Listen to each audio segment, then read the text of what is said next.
Hey guys, welcome to the third episode of the series. In today's video, we are going to be hitting chest. I'll show you how I've been able to consistently hit PRs in just a short second.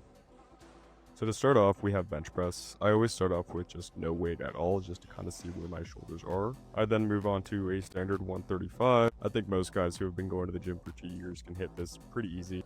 We then moved up to 175. Again, nothing too crazy, just kind of standard rows there. You can see a little bit of a struggle there, but this bar does really suck. I then move on to hitting 225. As you can see, there's JP. Say hello, JP.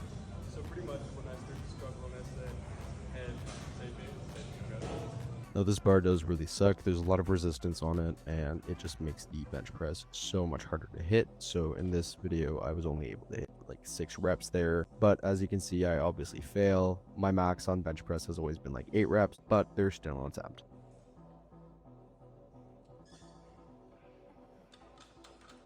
I then move on to tricep extensions. As mentioned in previous videos, make sure to get that full extension so you're actually using the entire tricep. So that means up and then down, up and then down.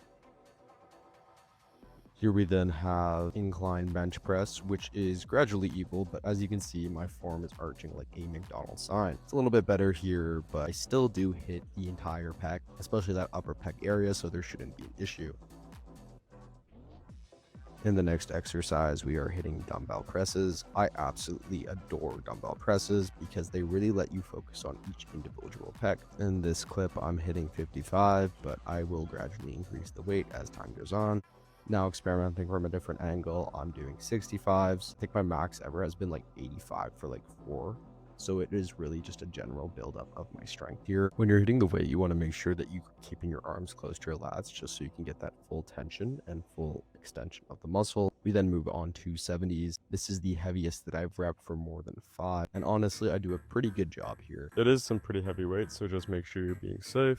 We then move on to standard presses. I usually do 3 plates as a benchmark, but in today's video, you'll see that I can actually do more than that now. Just always make sure you're getting that full extension of your arms. You don't want to be cheapskating yourself. Next, you'll see that I've added another 50 pounds. I was actually kind of impressed with myself here because that is a lot of weight in retrospect.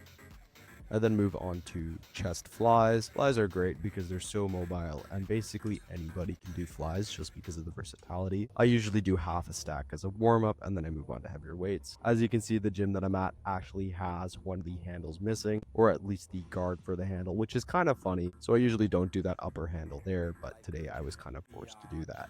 So the last set is always the heaviest just to test myself, but usually it's not too heavy just because it's the end of a workout. So to finish off, I really like to hit shoulders just so I can get that full rounded pump that you can get when you hit chest. As you see here, it's just standard flies. Now I do a little bit of shoulder shrugs and a little shoulder motions here, but for the most part, it's pretty basic stuff. Now to finish off, obviously it's not a good exercise if you don't hit a few poses at the end. If you enjoyed today's exercise, be sure to leave a like and a follow, and I'll see you in the next.